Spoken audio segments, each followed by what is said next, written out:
मुनव्वर फारूकी की चमचमाती दुनिया तो आपने बहुत देखी होगी, लेकिन क्या आपको पता है कि मुनव्वर फारूकी आज जो शायद करोड़ों के मालिक हैं, उन्हें एक चीज का अफसोस आज भी है कि उनकी मां ने उनके सामने जिस वजह से दम तोड़ दिया था, जिस वजह से उनकी मां की मौत हो गई थी, वो एक इतनी सी छोटी सी वजह आज तक उन्हें परेशान करती है। मुनव्वर बिग बॉस 17 जीते थे, उसके बाद जलवा कई और शोज में भी दिखाया, फिर बतौर मेंटोर भी कई जगह पहुंचे, बहुत कुछ हासिल है। आज मुनव्वर जब स्टेज पर आते हैं तो लोग तालियों की गड़गड़ाहट से पूरे हॉल को गुंजा देते हैं। आज उनके करोड़ों चाहने वाले हैं, लेकिन कहते हैं कि कई बार सब कुछ भी हासिल हो जाए तो जिंदगी में मलाल उस एक छोटी सी चीज का रहता है। एक वीडियो क्लिप इस वक्त की मुनव्वर फारूकी की बहुत ज्यादा वायरल हो रही है, जिसमें कि वो अपनी मां का एक किस्सा सुना रहे हैं। साल 2007 का वो किस्सा है। जनवरी का वक्त था, इंतहा ठंड का मौसम था। कहा कि मैं सो रहा था, मेरी दादी ने अचानक से मुझे उठाया और कहा कि तुम्हारी मां को कुछ हो गया है, उन्हें अस्पताल लेकर गए हैं।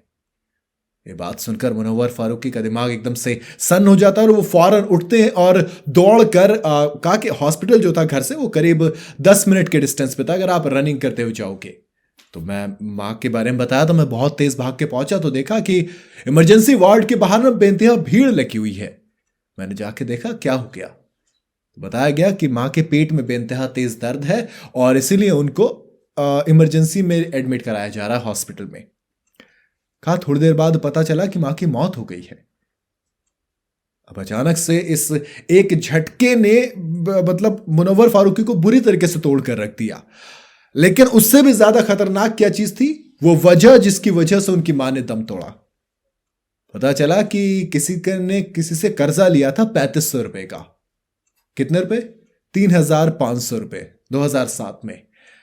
वो घर आता था, चिल्लाता था, बेइज्जती करता था और वही चीज मुनव्वर की मां को परेशान करती थी और इसीलिए उन्होंने अपनी जान दे दी। मुनव्वर कहते हैं कि आज तक मैं इस बात का अफसोस करता हूं, मैं आज भी सोचता हूं कि मैं उस रात सोया क्यों था, मैं अपनी मां के लिए हॉस्पिटल जल्दी क्यों नहीं पहुंच पाया था। इतना सब कुछ, आज मेरे पास करोड़ों की दौलत है, लेकिन उस वक्त मेरे पास 3500 रुपए क्यों नहीं थे। होता है ना, आज आपके पास करोड़ों चाहने वाले हैं, लेकिन नजरें सिर्फ उस एक शख्स को ढूंढती हैं, वो शख्स जो उस वक्त आपके साथ था जब आप कुछ भी नहीं हो, और अब जब आप सब कुछ हो, दुनिया की तमाम दौलत है आपके पास है, तब वो शख्स आपके पास नहीं है।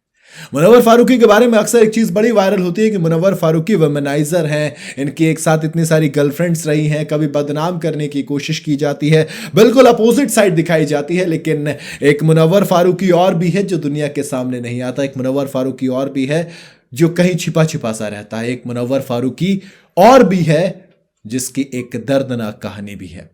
वो मुनव्वर फारूकी जो कभी कुछ भी नहीं था, आज अपनी मेहनत के बलबूते पर उस मकाम तक पहुंचा। मैं ऑनेस्टली बताऊं, मैं मुनव्वर फारूकी को तब से फॉलो करता हूं जब वो एक नॉर्मल स्टैंड अप कॉमेडियन हुआ करता था जो गाने भी बनाता था, जिसे शौक था गाने का भी।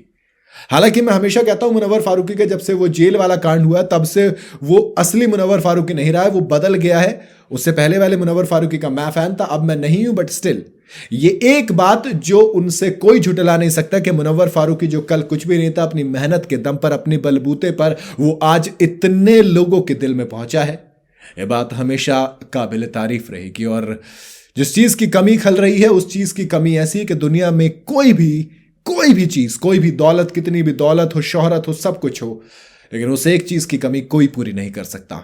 तो आखिर में सिर्फ इतना कहना चाहूंगा कि खुदा ने जो दिया है उसका शुक्र अदा करो, बाकी तो सब कुछ ऊपर वाले का है और आखिर में उसी के पास जाना है।